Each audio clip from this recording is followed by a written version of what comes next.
What's up? Me again. After having shot down the, man, it was only a few minutes ago. Like, I finally shot down a BF-109K, and I'm, like, super happy about it. Um, so, what I wanted to do since, when I first got the Mustang, let's just do it. Challenge campaign, let's do this again. It's gonna be a startup. So when I first got the Mustang, the first thing I did was do the training missions and then the challenge campaign. And I was horrible at it. I crashed a lot. I died a lot. Blew up a lot of Mustangs. Mostly on takeoff, believe it or not. Um, Obviously, I've gotten a lot of practice in since then. So I kind of want to do this all over again. Kind of with a bit more of a authority on, the subject material and see how I do.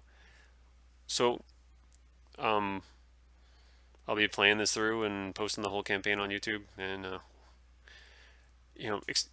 unlike the BF-109K, which was all about tactics and stuff like that, this is going to be kind of a back to basics. I'll explain what I'm doing and why, and if you're new to the Mustang or DCS or whatever, you'll kind of hopefully you can benefit. So this is going to be a takeoff. I'm sorry, not a takeoff, just a startup. And Wags will talk here in a second. Welcome to this first mission of the challenge campaign. Using what you learned in the startup training mission, start up the aircraft without the help of the instructor and taxi to the end of the runway off to the left. Okay, so when you hop in your virtual Mustang,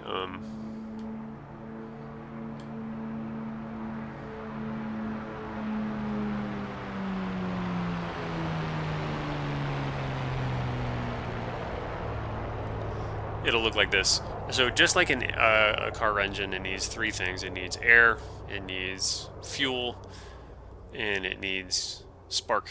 So we're going to do that by, first off, we're going to need to make sure the carburetor has fresh, clean air to cool itself down. We're going to turn on the electrical system, turn on the fuel system altogether. We are using the left main fuel tank in the wing, which should be right about here.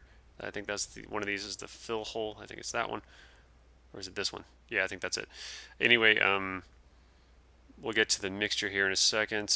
Fuel is on. We need electricity, so we're going to use the battery and the generator right here. Gun heat for the pitot tube. It's a good habit to get those going. Fuel booster for flying inverted and negative G's and stuff like that. We're going to turn on the magnetos to both, which will allow electricity to flow from. It's like an alternator in your car. That's all that is. It's a magneto in an airplane.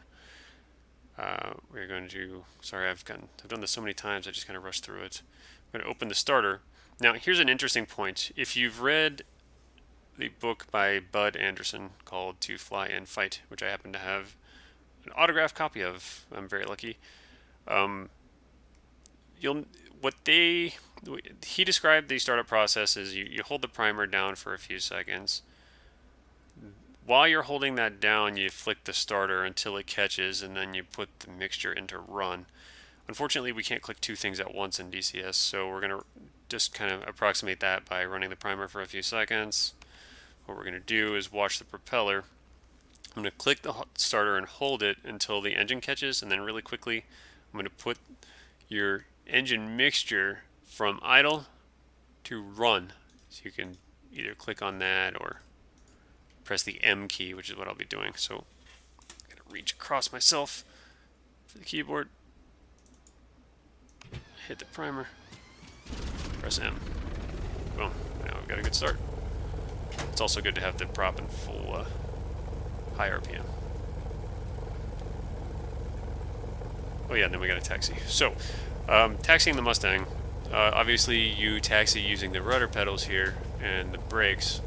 I don't know if you can see me hitting the brake there. The Mustang is a tail dragger. I want to raise the flaps. I don't know why they always start deployed like that. Let's leave the canopy open because it looks cool. And when you taxi, when you push the stick forward like this, here, I'll show you the outside of the aircraft. When you push the stick forward, this tail wheel is free castering like a wheel on a shopping cart. It just flops all over the place and it kind of follows the aircraft. When you pull the stick back, even just a little bit, it locks the tail wheel not in a straight line, but a plus or minus 6 degrees, like left or right, which makes it very controllable and keeps the tail from sliding all over the place. That will be very important here next mission when we do our takeoff, and especially our landing. It's a really good design feature. Now, if you want to, now, see, I'm holding the stick back, and if I hit full yaw, my pedals to the left, you see how limited that is. Now push the stick forward, use some right toe brake, and it turns a lot tighter. But you gotta be a little careful with that. It'll get away from you pretty quickly. You can also use the toe brakes with the stick back, but I kind of tend not to.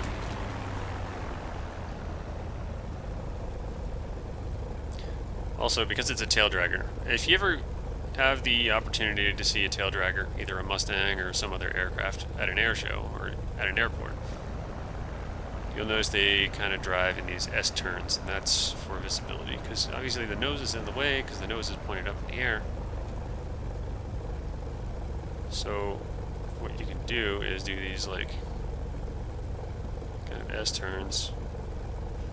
Look that way, come to this side of the runway, or taxiway, sorry. Do another one. Good job starting at the aircraft and getting to the runway. You can end the mission now and proceed to the next mission. Normally I'd take off, but since I'll be doing that next mission, I will be doing that now. Alright, thanks for watching again, and where's my mouse? There it is. Alright, I'll see you, next mission will be howling down the runway.